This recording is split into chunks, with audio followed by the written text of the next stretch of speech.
Bonjour à tous, bienvenue dans ce vidéo maîtriser WordPress dans lequel je vais vous montrer comment utiliser Tailwind CSS dans vos thèmes WordPress. Donc pour ceux qui ne connaissent pas Tailwind CSS, c'est vraiment un framework qui vous permet de faire de la mise en page sans quitter votre HTML. Donc ça veut dire que vous n'avez pas à définir des classes pour ensuite aller dans votre fichier CSS, appliquer des styles.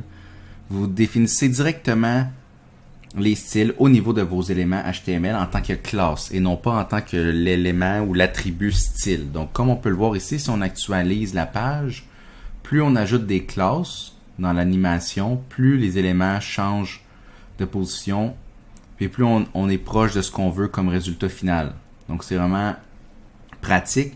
Puis au début, c'est une nouvelle adaptation, c'est une nouvelle façon de travailler, mais personnellement, je l'ai adopté dans tous mes projets. C'est pour ça que je le partage avec vous aujourd'hui.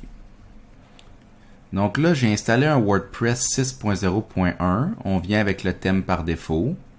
Puis pour la vidéo, aujourd'hui, on va avoir besoin de créer un nouveau thème WordPress. Avant toute chose, avant de poursuivre, je vous invite à liker la vidéo. Donc faites le petit pouce juste en bas, puis à la partager si jamais vous avez aimé. Donc première chose, on va créer notre thème. On a ici notre projet WordPress, on va dans WP Content, thème, puis notre thème va s'appeler Tailwind CSS. Pour un nouveau thème, on a besoin de deux fichiers, donc index.php et une feuille de style. Donc on va avoir style.css, puis index.php. Évidemment, si on fait juste mettre ces deux fichiers-là, ça ne fonctionnera pas. Dans style.css, on doit mettre les informations du thème. Donc, le nom, le domaine, la version, puis les auteurs. Donc, ça, c'est le minimum. Je crois même que le minimum, c'est juste le nom du thème, puis ça fonctionne. Le texte domaine, c'est pour traduire. Puis, dans notre fichier index, si on met rien, ben notre page web va être blanche, puis on n'aura pas accès à la barre WordPress. Donc, si on regarde qu'est-ce que ça donne, apparence, on va activer notre thème. Mais si on va sur la page d'accueil, on n'a plus accès à rien. Donc, on va générer une structure HTML de base. On va dire que c'est la langue française, puis le nom de notre page, c'est Tailwind CSS. Pour avoir accès à la barre d'administration et aux éléments de base de WordPress, on a besoin d'appeler la fonction WP-Add dans l'entête, puis Footer.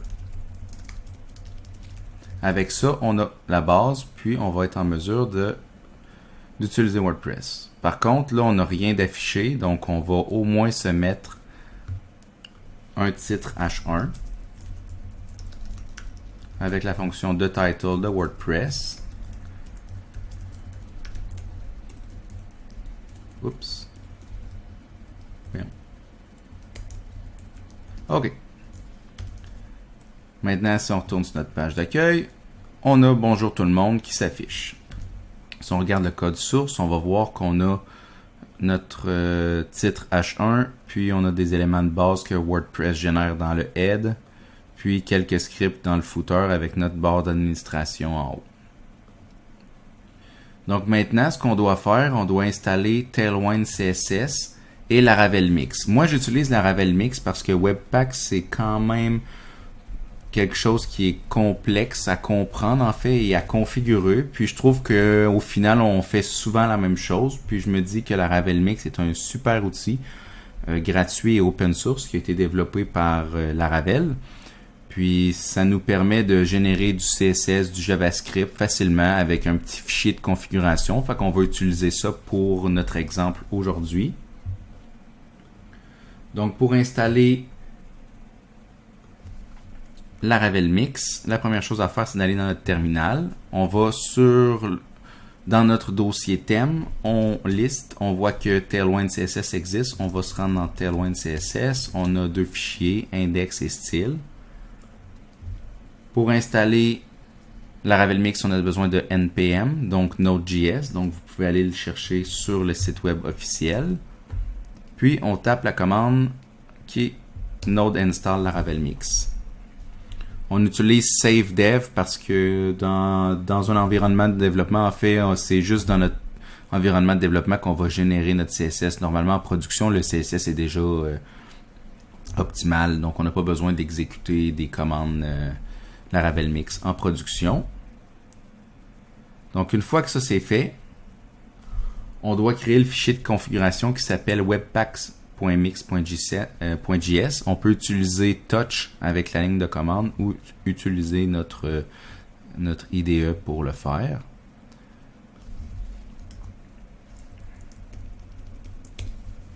Une fois que le fichier est créé, on a besoin au minimum d'importer Mix. Nous, pour ma démonstration, j'ai l'habitude d'utiliser SAS pour mes feuilles de style, donc on va utiliser mix.sas pour traiter notre fichier. Donc on va dire style.sss vers style.css. Ici, il nous manque style.sss, donc on va le créer. Puis on va déplacer le code qu'on a mis ici dans style.css parce que normalement, c'est Laravel Mix qui va générer pour nous notre feuille de style.css. Ça, c'est la base. Maintenant, on n'a pas Tailwind encore d'installer. Donc là, on va se rendre à l'installation de Tailwind. On retourne dans le terminal. Puis, on doit exécuter la commande. C'est disponible dans la documentation. Je vais mettre les liens dans la description de la vidéo.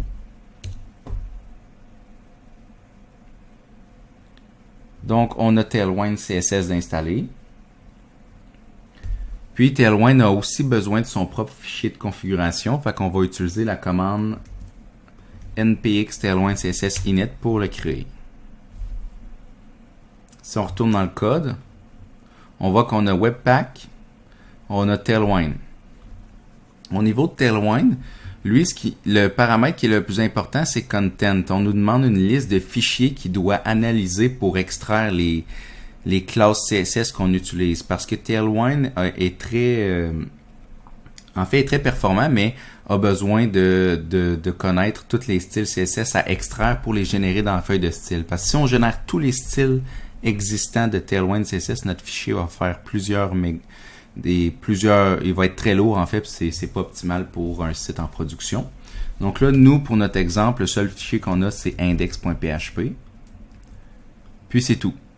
Avec ça, on a une configuration de base autant pour Mix que Tailwind. Par contre, au niveau de Mix, on a dit d'appliquer SAS sur notre fichier style.css, mais on n'a pas encore dit d'appliquer Tailwind. Donc là, ce qu'on doit faire, c'est d'ajouter des options.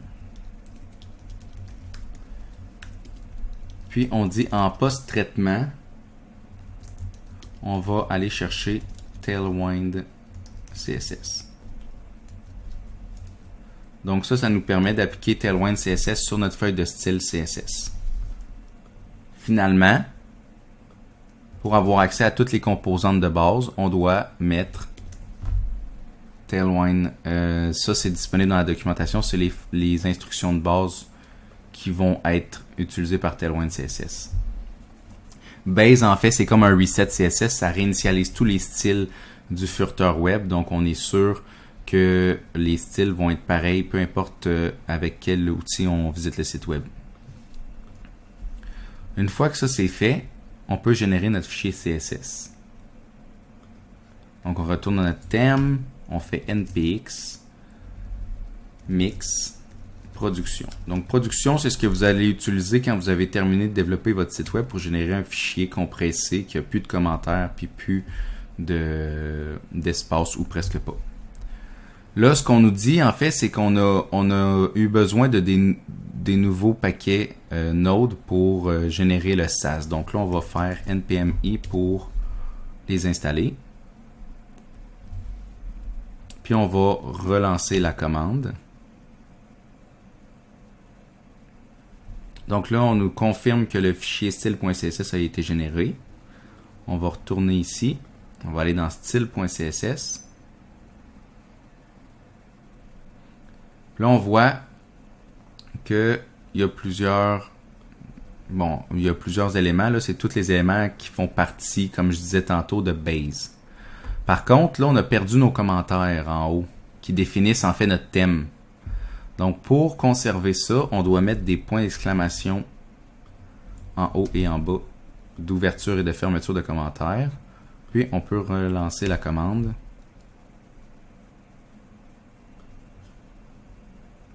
Là, on va voir ici qu'on a nos commentaires. Si on visite le site web, juste comme ça, on va voir que rien n'a changé. Puis ça, c'est parce qu'on n'a pas encore inclus notre feuille de style CSS dans notre page web. Si on regarde dans Network, puis on cherche pour style.css, on ne trouve pas. Donc, on va créer un fichier fonction.php. On va ajouter une action dans l'entête de WordPress qui va appeler notre fonction Tailwind CSS style qui va être notre feuille de style. On appelle la fonction WP Enqueue Style. Handle, c'est le nom de notre feuille de style, donc on peut mettre le nom de notre thème. Ensuite, on a besoin du chemin vers la feuille de style, donc on va mettre style.css. La fonction getStyleSheet Directory URI prend le chemin de notre thème.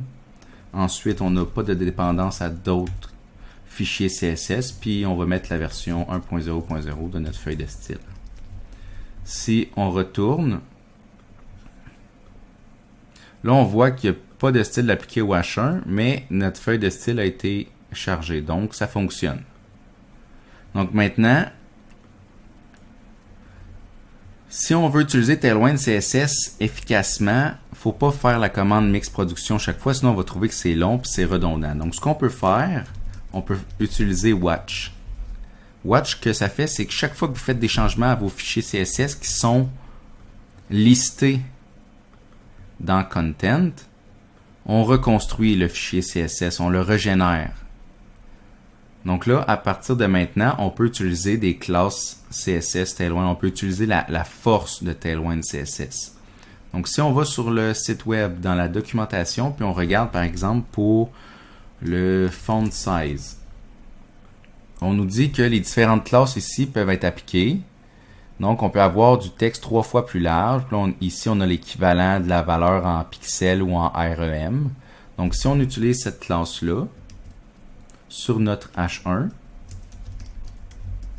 et qu'on retourne sur notre page d'accueil, on voit que le titre est 3 fois plus gros. Si, par exemple, on veut une fonte plus grosse, on peut utiliser par exemple font bold qui va être un font weight 700. On retourne sur notre site web, on actualise, notre texte est gras. Donc c'est vraiment ça la force de Tailwind, c'est qu'on n'a pas besoin d'aller dans notre feuille style.css de dire que quand on a font bold, le font doit être bold, le line 8 doit avoir telle valeur. Donc, c'est vraiment juste, on applique ce qui est défini par Tailwind, puis tout se met en place automatiquement. Si on regarde style.css, on voit que Tailwind fait juste extraire les classes qu'on a de besoin. Il ne prend pas toutes les classes qui existent. Comme on peut voir ici, il y a plusieurs. Il y a Thin, Extra Light, Light. Il y a plusieurs. Si on va par exemple dans couleurs, vous allez voir, il y a des centaines de couleurs disponibles, mais il n'y a pas toutes ces classes-là de générer dans style.css. C'est ça qui fait en sorte qu'on a un fichier qui est léger. Donc là, on peut continuer. On peut dire qu'on veut un texte un petit peu vert turquoise, par exemple. On retourne sur notre site. On a changé la couleur. On pourrait, par exemple, créer une boîte, donc div. On pourrait dire qu'on met un texte « Bonjour ». Puis là, dans notre div, on peut lui dire « Je veux un background gris 100 ». Donc, quand on utilise fréquemment Tailwind, on se rend compte qu'il y a vraiment des codes de couleurs semblables. Donc, on a toujours gray 100, 200, 300, 400. On peut aller avec du red 100, 200, 400. Donc, il y a vraiment des codes de couleurs qui existent. On peut ensuite dire qu'on veut rounded, donc on veut des coins ronds. On veut de l'ombrage sur notre boîte. On va mettre des marges, donc padding 20. Donc juste ça nous permet d'avoir une boîte qui a un petit peu d'ombrage. On va mettre du margin pour voir. Donc on a une boîte qui a les coins ronds, qui a un petit peu d'ombrage avec le texte au centre. On pourrait par exemple dire qu'on veut des coins ronds plus gros et un ombrage plus gros. Donc on actualise, puis on vient d'avoir plus d'ombrage puis plus de coins ronds. Puis on n'a pas eu besoin de définir, on n'a pas besoin de se rappeler de tous les styles CSS qui existent pour pouvoir générer ces effets-là. On fait juste utiliser les classes pour que ça fonctionne. Donc ça, c'est vraiment la base. C'est ce que je voulais vous présenter aujourd'hui. Vous pouvez incorporer Tailwind CSS à vos projets existants ou l'utiliser dans vos nouveaux projets. Mais c'est vraiment puissant. Puis à force de l'utiliser, c'est vraiment, on veut l'adopter puis l'avoir dans nos futurs projets.